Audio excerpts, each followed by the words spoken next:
Le dilemme judiciaire se complique entre la Haute Cour de justice et les avocats de la défense. Je cite, « Nous ne nous reconnaissons pas dans cette justice qui méprise la Constitution, les traités internationaux, les droits de la défense. » Brandit la défense au motif que la loi qui refuse aux prévenus d'interjeter appel à la fin du procès est anticonstitutionnelle. Ainsi, les avocats de la défense du gouvernement Luc Adolphe Thiaw quittent la salle d'audience, note le journal Le Quotidien. Oui, il claque la porte, confirme le pays et citoyen, et le dossier, lui, est renvoyé de nouveau au 15 mai.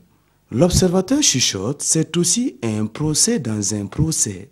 Morceau au titrage choisi par notre confrère, quand Bebrigda du nom du président de la Haute Cour de justice s'en mêle les pinceaux. Autre sujet, le mano à mano, on va dire politique, se poursuit également sur le terrain.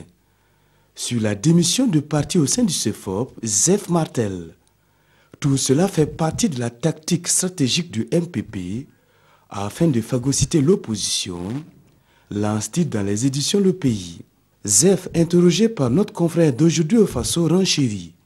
Les dirigeants du MPP tentent d'instrumentaliser la CODER contre le CEFOP. Autre casse-tête également, signalé par les éditions Le Pays, des agents du ministère des Infrastructures sont en sitting sans limite depuis le 8 mai, réclamant ainsi la satisfaction des 12 points de leur plateforme revendicative, dont la dénonciation des marchés de gré à gré, ajoute Sidoya. Au moins les agents du Trésor, constate Le Quotidien, eux ont fixé une limite à leur grève. Ainsi du 8 au 19 mai, guichets et bureaux sont fermés.